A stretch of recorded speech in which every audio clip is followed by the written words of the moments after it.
Epistemología de la investigación educativa. Maestro en Ciencias de la Educación, Constantino Sánchez Álvarez. Percepción, memoria y aprendizaje. Presentado por Perla Kenia Velázquez Velázquez. Antes de conocer a qué se refieren estos términos, vamos a sumergirnos a la profundidad del conocimiento que se tiene hasta ahora sobre este tema. En muchas ocasiones nos preguntamos por qué algunos conocimientos que adquirimos en nuestra formación escolar ahora no los recordamos, por qué ciertos conocimientos ya no están en nuestra memoria. Esto se debe a que el cerebro está diseñado para la supervivencia, no para la instrucción formal. Cuando el cerebro percibe información del exterior, la almacena por un determinado tiempo. Al pasar este tiempo, si la información no fue reutilizada o repasada, el cerebro la desecha porque no la considera útil para sobrevivir. Sin embargo, la plasticidad del cerebro nos permite moldearlo con el aprendizaje continuo. Diversas consideraciones a lo largo de los años han constituido la base de la teoría del funcionamiento del cerebro, en la que afirman que el cerebro está dividido en dos hemisferios, el hemisferio derecho y el hemisferio izquierdo, que se comunican a través de fibras transversales llamadas comisuras y que éstas no tienen las mismas capacidades de organización y desarrollo de las funciones mentales y las conductas, es decir, el hemisferio izquierdo se encarga de desempeñar actividades relacionadas con la lógica, el razonamiento, el análisis y el lenguaje, mientras que el hemisferio derecho, las actividades relacionadas con la creatividad musical, espacial, visual, etc. La percepción y la memoria se conservan en ambos hemisferios. El hemisferio dominante, es decir, el hemisferio izquierdo, posee registros de memoria transmitidos al hemisferio derecho. MacLean, en su teoría El cerebro triuno, considera que el cerebro está formado por tres cerebros integrados en uno. En esta teoría, agrupa varias regiones del encéfalo en diferentes conjuntos que, según propuso este neurocientífico, realizan tareas diferentes. Las estructuras diferenciadas serían, según MacLean, el sistema neocórtex, el sistema límbico y el sistema reptiliano. La neocorteza podría considerarse la sede de la racionalidad en nuestro sistema nervioso, ya que nos permite la aparición del pensamiento sistemático y lógico, que existe independientemente de las emociones y de las conductas programadas por nuestra genética, es decir, es la parte racional del cerebro y la parte pensante que distingue al ser humano. El sistema límbico fue presentado como una estructura responsable de la aparición de las emociones asociadas a cada una de las experiencias que se viven. Su utilidad tiene que ver con el aprendizaje. Si una conducta produce emociones agradables, tendremos a repetirla o a intentar cambiar nuestro entorno para que se produzca de nuevo, mientras que si se produce dolor, recordaremos esa experiencia y evitaremos tener que experimentarla otra vez. Así pues, este componente tendría un papel fundamental en el proceso como el condicionamiento clásico y el condicionamiento operante. En el complejo reptiliano, según MacLean, estas zonas relacionadas con los comportamientos estereotipados y predecibles que según él definen a los animales vertebrados y poco evolucionados como los reptiles, es la parte intuitiva del cerebro, lo que pone al ser humano en modo supervivencia ante las situaciones de inseguridad, situaciones fisiológicas, etc.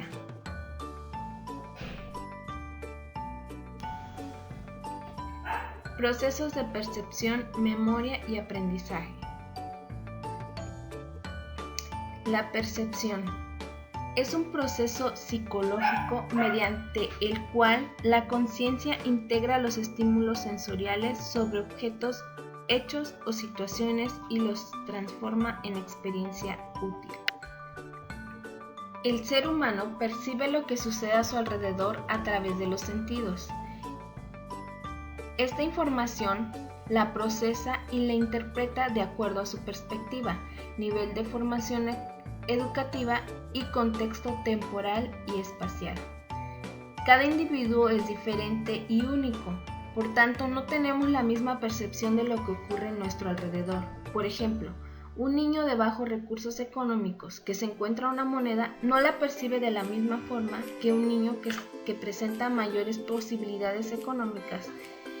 El dolor de una partida de un ser querido no es percibido de la misma manera por alguien que apenas conoció. Entonces, ¿vemos las cosas como son o como nosotros somos?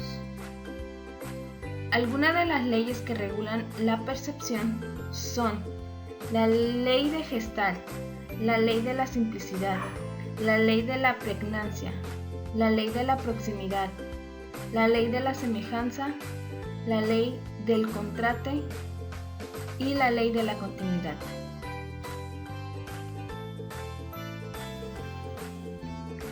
La memoria es definida como la capacidad que tiene la mente de almacenar, retener y recordar la información que ha sido adquirida en un momento determinado de su vida.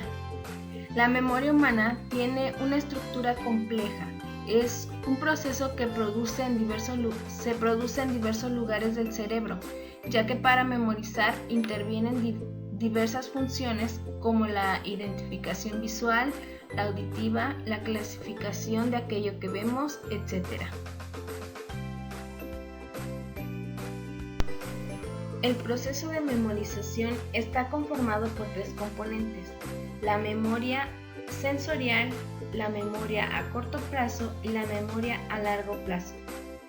El funcionamiento de estas tres memorias ocurre de manera integrada como un engranaje formado por tres componentes y se realiza de la siguiente manera.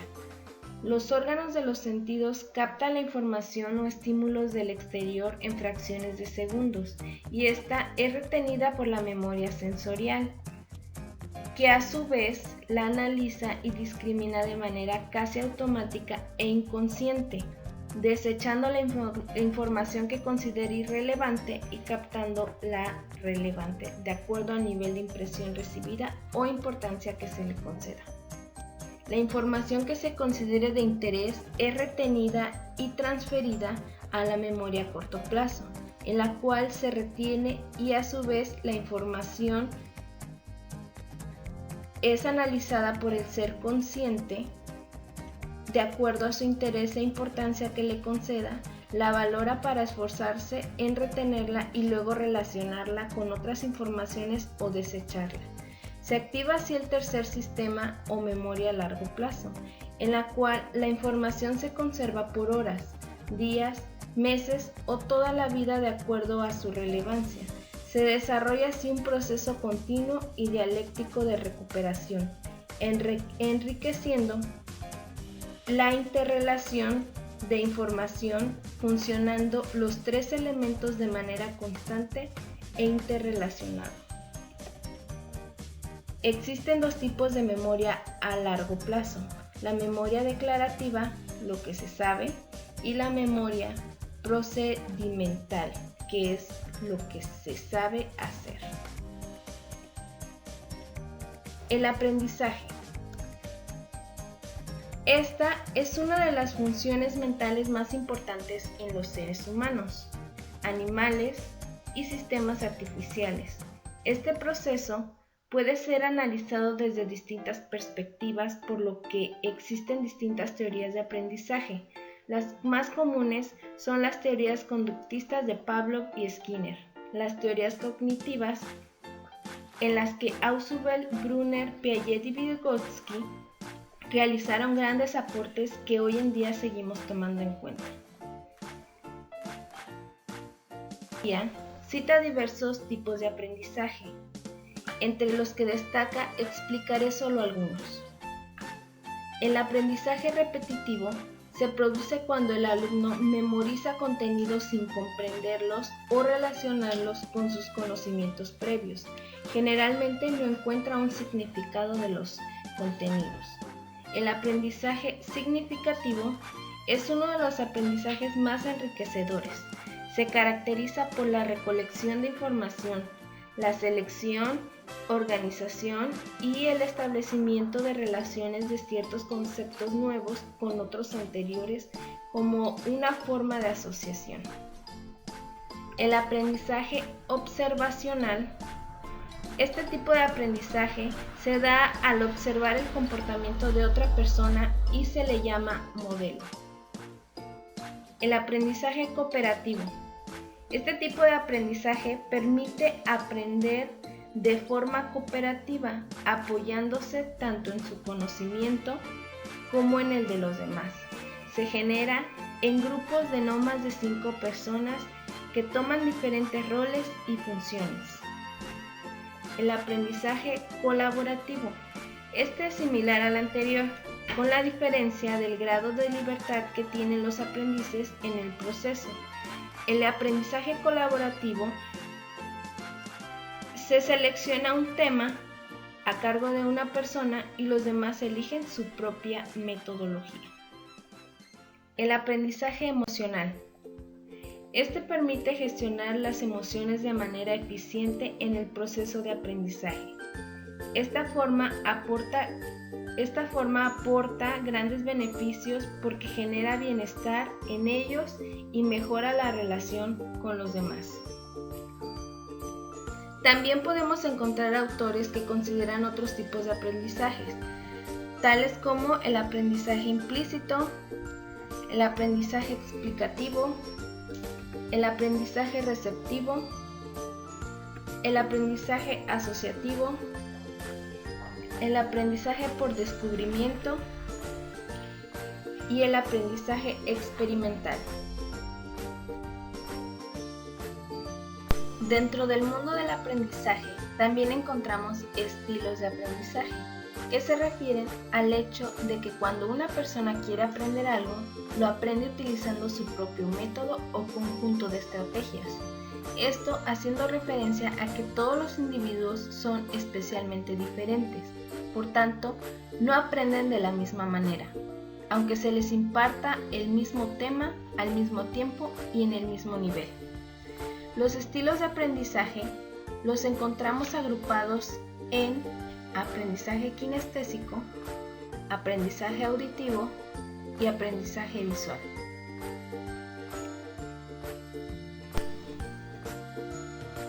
En el proceso educativo, el docente es un agente facilitador del aprendizaje de los alumnos, creando un ambiente de confianza para las experiencias a desarrollar en la clase. Es importante que tome en cuenta la individualidad de sus alumnos, que como lo vimos anteriormente, cada individuo es único y cada uno tiene su propia perspectiva de ver las situaciones que le acontecen. Asimismo, cada uno tiene su propio estilo de aprendizaje, cada uno aprende a su ritmo y de acuerdo a las potencialidades cerebrales individuales. La memoria juega un papel fundamental en el aprendizaje, ya que el aprendizaje hace uso de los recursos de la información obtenidos y almacenados en ella, es decir, se complementan. No puede haber un aprendizaje sin memoria ni una memoria sin aprendizaje. Sin embargo, si solo inducimos al alumno a memorizar, no aprenderá. Solo tendrá un aprendizaje repetitivo, que no lo llevará a construir un significado de lo aprendido. Si un individuo se apropió de la información pero no modificó la conducta, entonces no hubo un aprendizaje, sino un almacenamiento de la información. Por eso es importante ser garante el objetivo de la educación formal de los niños y las niñas, que construyan su propio aprendizaje para la vida, desarrollando habilidades para la vida laboral, profesional y personal. Muchas gracias.